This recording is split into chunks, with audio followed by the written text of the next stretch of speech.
और दोस्तों, स्वागत है आप सभी का आपके अपने YouTube channel life high study IAS पर। दोस्तों, डॉक्टर भीमराव अंबेडकर विश्वविद्यालय आगरा के फर्स्ट ईयर एग्ज़ाम री एग्ज़ाम जो हो रहा है 2024-25, उसके पेपर 103 अर्थात अधिगम एवं शिक्षण लर्निंग एंड टीचिंग के यूनिट 4 शिक्षण एवं अधिगम टीचिंग एंड लर्निंग के इस वीडियो में हम लोग 105 क्वेश्चंस को टोटल कंप्लीट करेंगे। अगर आप इन सारे क्वेश्चंस को अच्छे से ध्यान से तैयार कर लेते हैं तो आपका यूनिट 4 पूरी तरीके से कंप्लीट हो जाएगा और आपके पेपर में सारे क्वेश्चंस यूनिट 4 के हो जाएंगे। चलिए वीडियो को प्रारंभ करते हैं। वीडियो को शुरू करें उससे पहले आप लोगों से छोटा सा अनुरोध है कि आप अगर चैनल पर नए आए हों तो चैनल को सब्सक्राइब कर लीजिए, वीडियो को लाइक कर दीजिए और अपने साथियों तक इसे शेयर करना ना भूलें। इसके पहले यूनिट फर्स्ट, सेकंड और थर्ड का वीडियो आपको चैनल पर मिल जाएगा, आप उसको भी जाकर देख सकते हैं। आइए प्रारंभ करते हैं क्वेश्चन नंबर 1 से।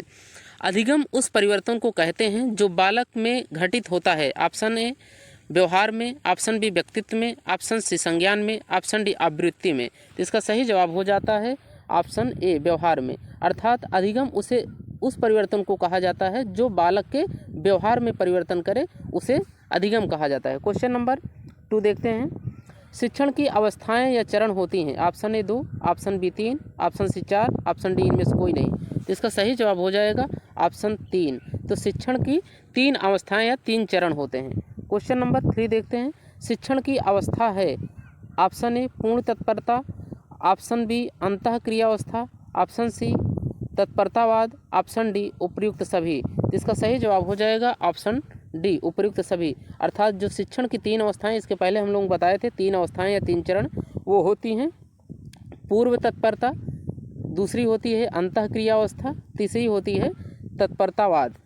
ठीक, क्वेश्चन नंबर 4 पर चलते हैं। शिक्षण के उद्देश्यों का निर्धारण किस अवस्था में होता है। ऑप्शन ए शिक्षण की पूर्व तत्परता में, ऑप्शन बी अंतःक्रिया में, ऑप्शन सी शिक्षण पश्चात में, ऑप्शन डी उपर्युक्त सभी। तो इसका सही जवाब हो जाएगा ऑप्शन ए शिक्षण की पूर्व तत्परता में जो है होता है। क्वेश्चन नंबर 5 देखते हैं। छात्रों को उपलब्धियों के मूल्यांकन का संबंध है। ऑप्शन ए शिक्षण की पूर्व अवस्था से, ऑप्शन बी शिक्षण की अंतःक्रिया अवस्था से, ऑप्शन सी शिक्षण पश्चात क्रिया अवस्था से, ऑप्शन डी उपर्युक्त सभी। तो इसका सही जवाब हो जाएगा ऑप्शन सी शिक्षण पश्चात क्रिया अवस्था से। तो छात्रों की उपलब्धियों का जो मूल्यांकन होता है उसका संबंध होता है शिक्षण पश्चात क्रिया अवस्था से। ठीक, क्वेश्चन नंबर 6 देखते हैं। पृष्ठ पोषण का संबंध शिक्षण की किस अवस्था से है। ऑप्शन ए पूर्व अवस्था, ऑप्शन बी अंतःक्रिया अवस्था, ऑप्शन सी शिक्षण पश्चात अवस्था, ऑप्शन डी उपर्युक्त सभी। तो इसका सही जवाब हो जाएगा ऑप्शन सी शिक्षण पश्चात अवस्था। क्वेश्चन नंबर 7 देखते हैं।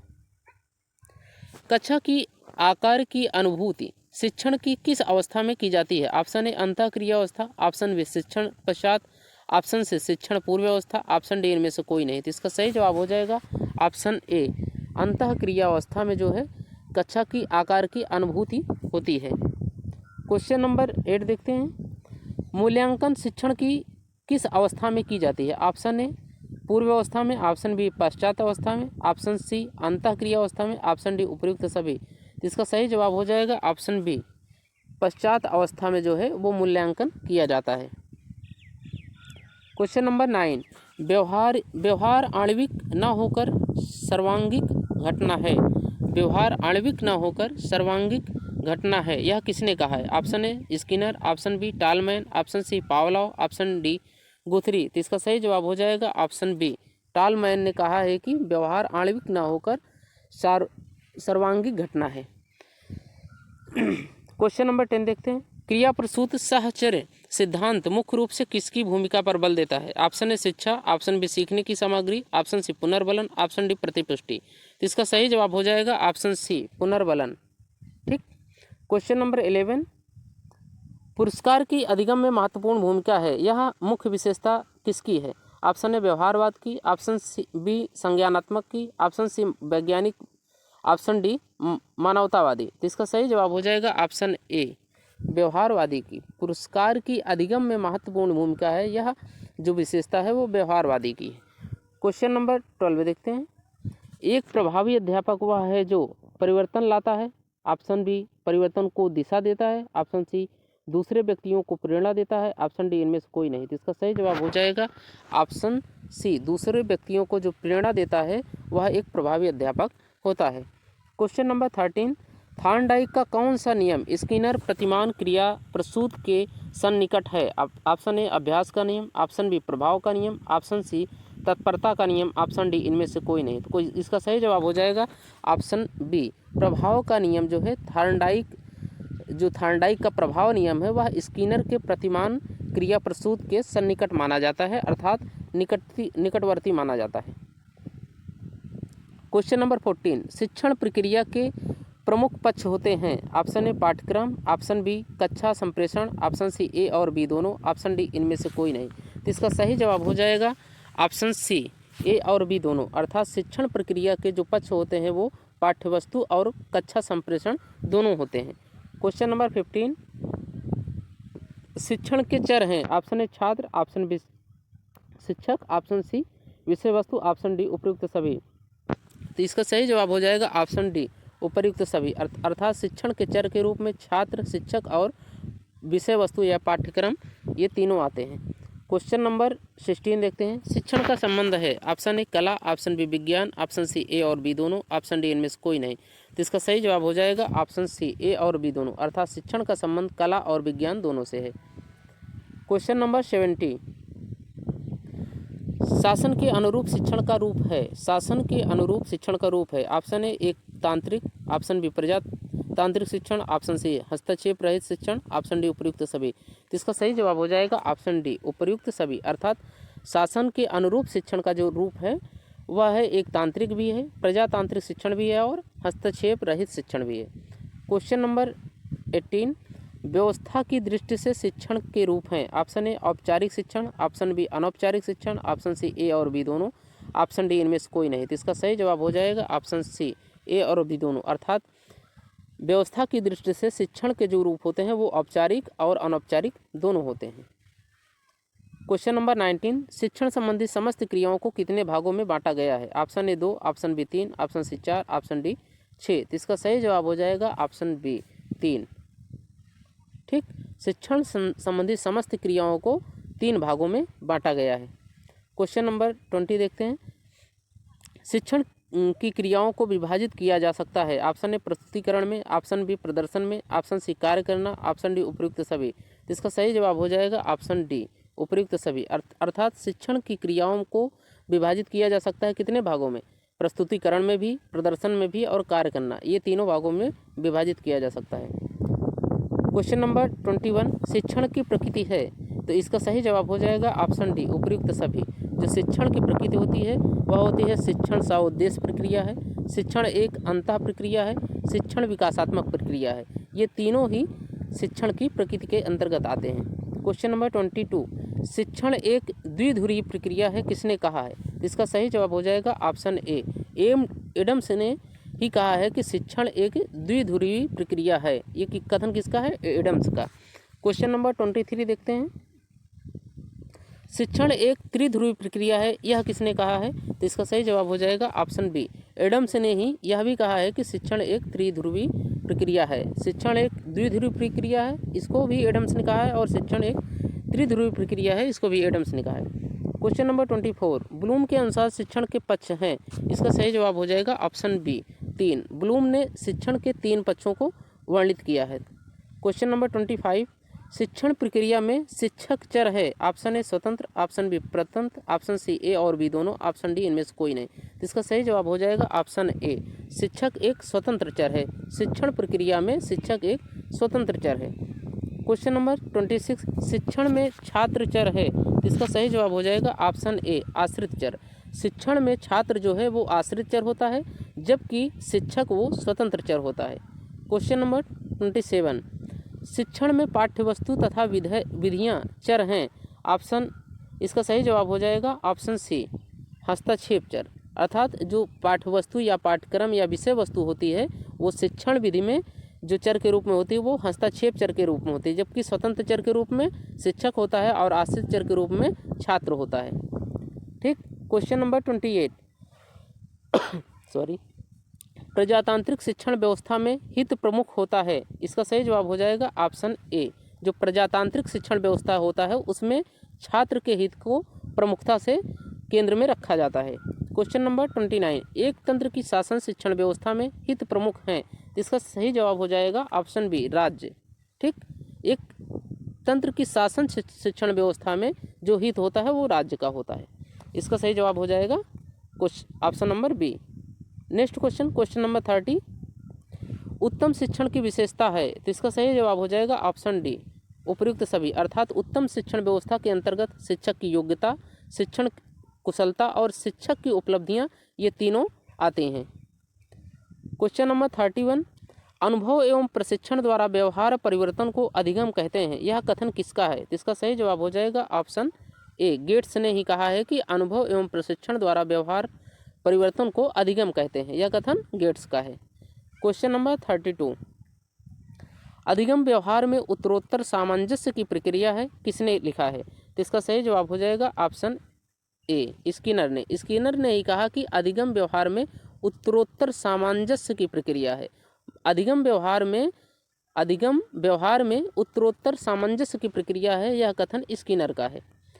क्वेश्चन नंबर 33, अधिगम प्रक्रिया है, तो इसका सही जवाब हो जाएगा ऑप्शन ए। अधिगम एक मानसिक प्रक्रिया है।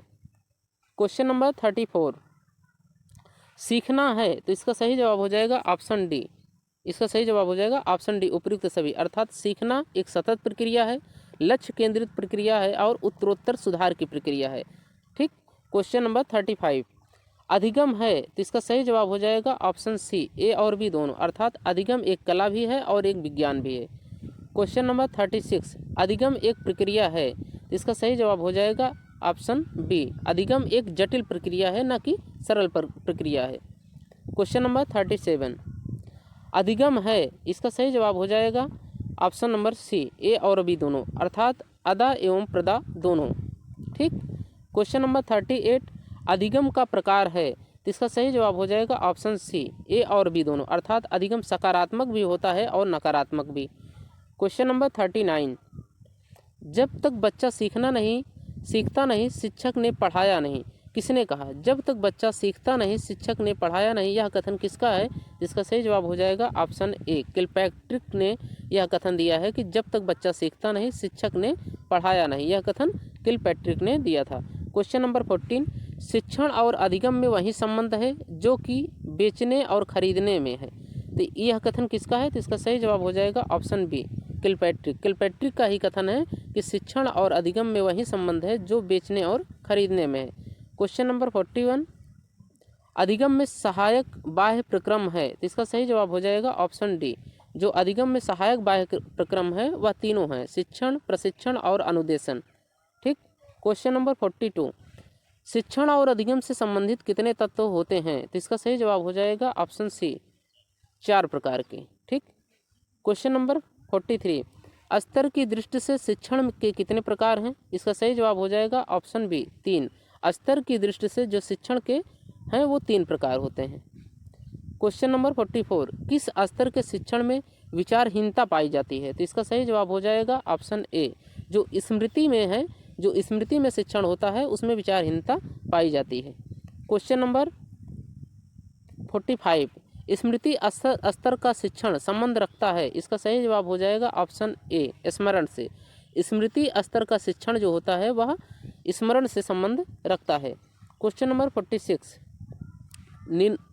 चिंतन स्तर के शिक्षण को आधार देता है, चिंतन स्तर के शिक्षण को आधार देता है, तो इसका सही जवाब हो जाएगा ऑप्शन सी ए और बी दोनों। अर्थात जो चिंतन स्तर होता है वह बोध और स्मृति दोनों शिक्षण के आधार को प्रदान करता है। क्वेश्चन नंबर 47, बोध स्तर के शिक्षण की आधारशिला है, तो इसका सही जवाब हो जाएगा ऑप्शन बी स्मृति। जो बोध स्तर का शिक्षण है वह स्मृति का आधारशिला है। ठीक, क्वेश्चन नंबर 48, सूझबूझ से युक्त शिक्षण स्तर कहलाता है, तो इसका सही जवाब हो जाएगा ऑप्शन ए बोध। ठीक, सूझबूझ से युक्त जो शिक्षण होता है उसको बोध कहा जाता है। क्वेश्चन नंबर 49, शिक्षण स्तर का सर्वोच्च सार है, तो इसका सही जवाब हो जाएगा ऑप्शन सी चिंतन। अर्थात शिक्षण स्तर का जो सर्वोच्च सार है वह चिंतन है। क्वेश्चन नंबर 50, श्रृंखला अधिगम का संबंध किस शिक्षण स्तर से है, तो इसका सही जवाब हो जाएगा ऑप्शन बी स्मृति से। ठीक। क्वेश्चन नंबर 51, स्मृति स्तर के शिक्षण का प्रतिपादन किया था। इसका सही जवाब हो जाएगा ऑप्शन ए, हर्बर्ट ने ही स्मृति स्तर के शिक्षण का प्रतिपादन किया है, इसको भी ध्यान रखना है। क्वेश्चन नंबर 52, स्मृति स्तर के शिक्षण का उद्देश्य होता है, तो इसका सही जवाब हो जाएगा उपयुक्त सभी, अर्थात जो स्मृति स्तर में शिक्षण होता है उसका उद्देश्य तथ्यों का ज्ञान प्रदान करना, प्रत्यय स्मरण करना और पहचान करना, ये तीनों इसके उद्देश्य होते हैं।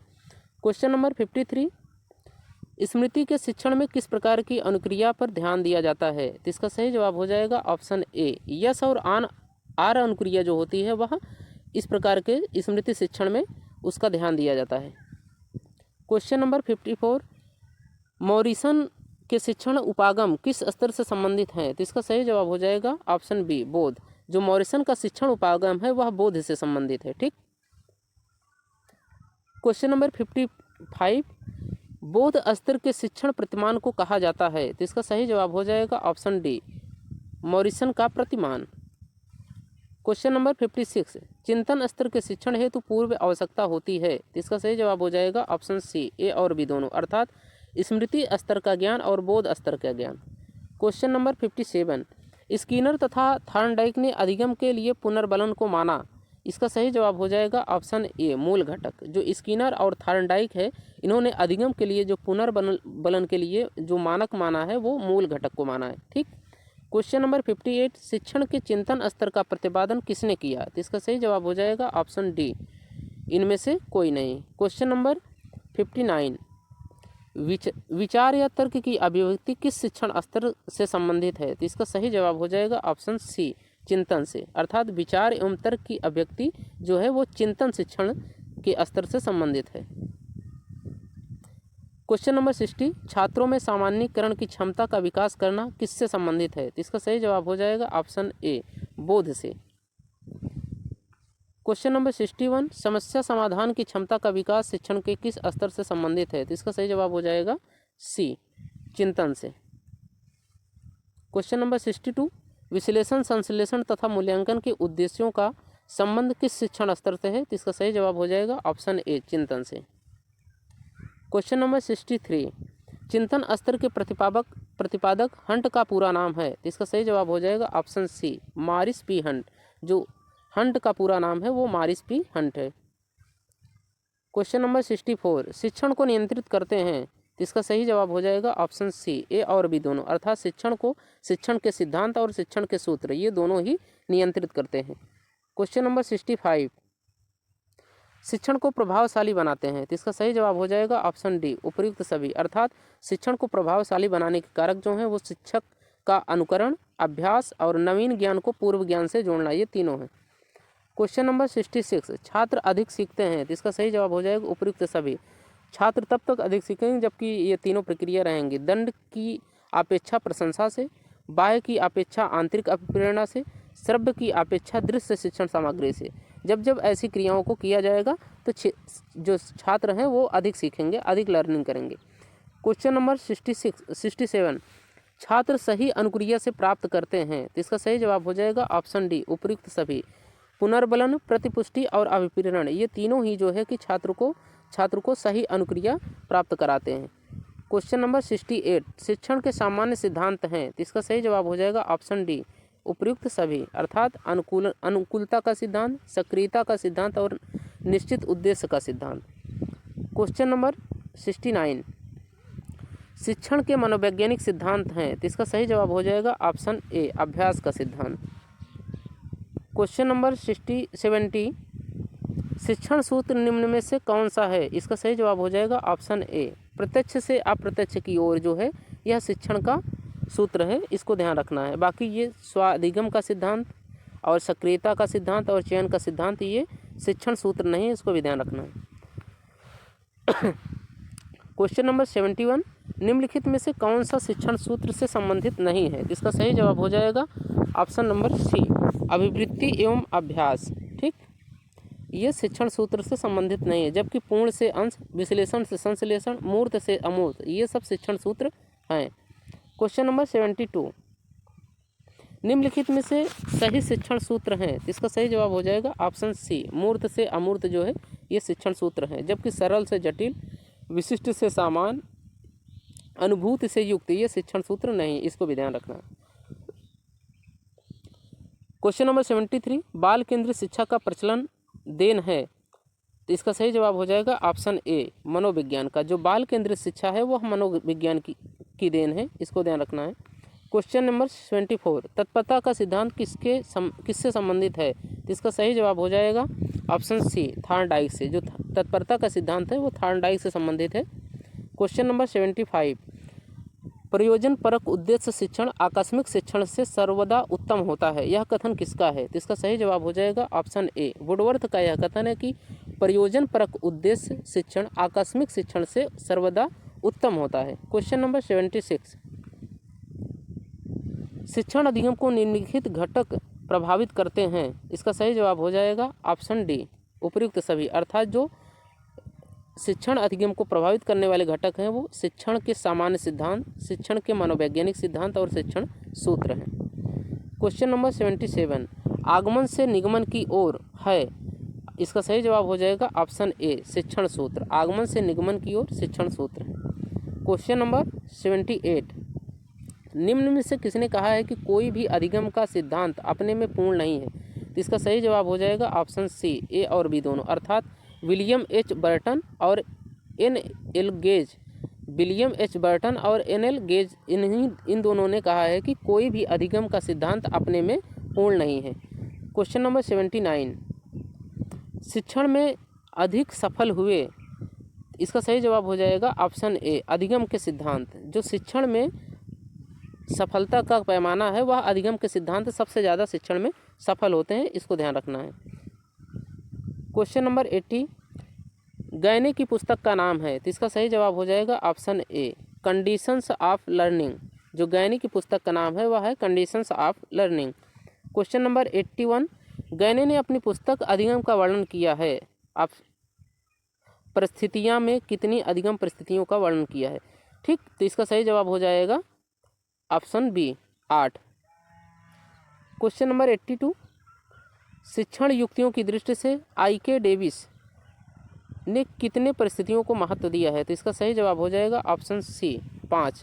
जो शिक्षण युक्ति की दृष्टि से आई.के. डेविस ने 5 परिस्थितियों को महत्व दिया है। क्वेश्चन नंबर 83, शिक्षण क्रियाओं में मुख्य लक्ष्य होता है, इसका सही जवाब हो जाएगा ऑप्शन ए अधिगम परिस्थितियों को उत्तम करना, ठीक। शिक्षण क्रियाओं का जो मुख्य लक्ष्य होता है वह अधिगम परिस्थितियों को उत्तम करना होता है। क्वेश्चन नंबर 84, अधिगम के रूप माने जाते हैं, तो इसका सही जवाब हो जाएगा ऑप्शन नंबर डी ज्ञानात्मक, भावात्मक और क्रियात्मक, ये तीनों ही अधिगम के रूप माने जाते हैं। क्वेश्चन नंबर 85, ज्ञानात्मक क्रियाएं हैं, तो इसका सही जवाब हो जाएगा ऑप्शन डी उपयुक्त सभी। अर्थात ज्ञान की, करने की और अनुभूति की, ये तीनों ही ज्ञानात्मक क्रियाएं हैं। क्वेश्चन नंबर 86, गैने ने अधिगम परिस्थितियों का वर्णन कब किया है, तो इसका सही जवाब हो जाएगा ऑप्शन ए 1965 में। क्वेश्चन नंबर 87, गैने ने कहा कि छात्र की अनुक्रियाओं का संबंध ... से होना चाहिए, तो इसका सही जवाब हो जाएगा ऑप्शन सी अधिगम उद्देश्य। अर्थात गैने ने कहा कि छात्रों की अनुक्रियाओं का संबंध अधिगम उद्देश्य से होना चाहिए। क्वेश्चन नंबर 88, गैने की पहली अधिगम परिस्थिति ... जानी जाती है, तो इसका सही जवाब हो जाएगा ऑप्शन ए संकेत अधिगम। अर्थात गैने की पहली अधिगम परिस्थिति संकेत अधिगम से जानी जाती है। क्वेश्चन नंबर 89, गैने की संकेत अधिगम परिस्थिति से मेल खाती है, तो इसका सही जवाब हो जाएगा ऑप्शन बी अनुबंधित अनुक्रिया, ठीक। क्वेश्चन नंबर 90, अधिगम परिस्थिति की अंतिम दशा है, तो इसका सही जवाब हो जाएगा ऑप्शन डी अधिनियम अधिगम। जो अधिगम परिस्थिति है उसकी अंतिम दशा अधिनियम अधिगम को माना जाता है। क्वेश्चन नंबर 91, अधिनियम अधिगम के लिए पूर्व परिस्थिति का ज्ञान आवश्यक है, इसका सही जवाब हो जाएगा ऑप्शन डी उपयुक्त सभी। प्रत्यय अधिगम, संकेत और अनुक्रिया उद्दीपन, इन तीनों का। क्वेश्चन नंबर 92, प्रत्यय अधिगम शिक्षण की किस स्तर से संबंधित है, तो इसका सही जवाब हो जाएगा ऑप्शन बी चिंतन। क्वेश्चन नंबर 93, अभिक्रमित अनुदेशन में गैने की कौन सी परिस्थिति जुड़ी हुई है, जिसका सही जवाब हो जाएगा ऑप्शन ए अनुक्रिया उद्दीपन। क्वेश्चन नंबर 94, गैने ने श्रृंखला अधिगम में किस परिस्थिति का उपयोग किया? इसका सही जवाब हो जाएगा ऑप्शन सी, ए और बी दोनों। अर्थात गैने ने श्रृंखला अधिगम में शाब्दिक श्रृंखला और अशाब्दिक श्रृंखला दोनों परिस्थिति का उपयोग किया। क्वेश्चन नंबर 95, गैने के अनुसार अधिगम की पांचवी परिस्थिति है, तो इसका सही जवाब हो जाएगा ऑप्शन नंबर ए, विभेदीकरण। गैने के अनुसार जो अधिगम की पांचवी परिस्थिति है वह विभेदीकरण है। क्वेश्चन नंबर 96, गैने के अनुसार अधिगम ऊंची अवस्था है, तो इसका सही जवाब हो जाएगा ऑप्शन डी, समस्या समाधान। जो अधिगम की ऊंची अवस्था है गैने के अनुसार वह समस्या समाधान है। क्वेश्चन नंबर 97, कार्य विश्लेषण कितने शब्दों से मिलकर बना है? तो इसका सही जवाब हो जाएगा ऑप्शन ए, 2। क्वेश्चन नंबर 98, अधिगम का सूत्र नहीं है, तो इसका सही जवाब हो जाएगा ऑप्शन बी, विशिष्ट से सामान्य की ओर। क्वेश्चन नंबर 99, कार्य विश्लेषण के अंतर्गत विश्लेषण के साथ ... की क्रिया भी सम्मिलित रहती है, तो इसका सही जवाब हो जाएगा ऑप्शन बी, संश्लेषण। कार्य विश्लेषण के अंतर्गत विश्लेषण के साथ साथ संश्लेषण की क्रिया भी सम्मिलित रहती है। Question number 100, IK. डेविस ने कार्य विश्लेषण की मुख्य विशेषता बताई है, तो इसका सही जवाब हो जाएगा ऑप्शन सी, 4। जो आई.के. डेविस हैं उन्होंने क्या कार्य विश्लेषण की 4 विशेषताओं को बताया है। क्वेश्चन नंबर 101, कार्य विश्लेषण के मुख्य तत्व हैं, तो इसका सही जवाब हो जाएगा ऑप्शन नंबर ए, 2। जो कार्य विश्लेषण है उसके जो प्रमुख तत्व हैं वो 2 हैं। क्वेश्चन नंबर 102, अधिकतर विद्वानों ने कार्य विश्लेषण के प्रकार बताए हैं, तो इसका सही जवाब हो जाएगा ऑप्शन नंबर बी, 3। जो अधिकतर विद्वान हैं वो कार्य विश्लेषण को 3 प्रकार से बताया है। क्वेश्चन नंबर 103, कार्य विश्लेषण के प्रकार हैं, तो इसका सही जवाब हो जाएगा उपयुक्त सभी। अर्थात जो तीनों कार्य विश्लेषण प्रकार हैं उसको भी देख लीजिए, इसी में आपका तैयार हो जाएगा। पाठ्य वस्तु विश्लेषण, कार्य विश्लेषण और कौशल विश्लेषण, ये तीनों ही कार्य विश्लेषण हैं। क्वेश्चन नंबर 104, कार्य विश्लेषण के स्रोत हैं, इसका सही जवाब हो जाएगा ऑप्शन नंबर डी, उपयुक्त सभी। अर्थात कार्य विश्लेषण के जो स्रोत हैं वो छात्र, शिक्षक और पाठ्य सामग्री, ये तीनों होती हैं। आज का लास्ट क्वेश्चन है 105, कार्य विश्लेषण के तत्व हैं, इसका सही जवाब हो जाएगा ऑप्शन सी, ए और बी दोनों, अर्थात भौतिक और मानसिक दोनों। दोस्तों ये यूनिट 4 के 105 क्वेश्चंस रहे। आशा करते हैं आपको वीडियो पसंद आई होगी। अगर वीडियो पसंद आई हो तो इसे लाइक करें, अपने साथियों तक इसे शेयर करें और चैनल पर अगर नए हो तो चैनल को सब्सक्राइब करना ना भूलें। Thank you watching for video.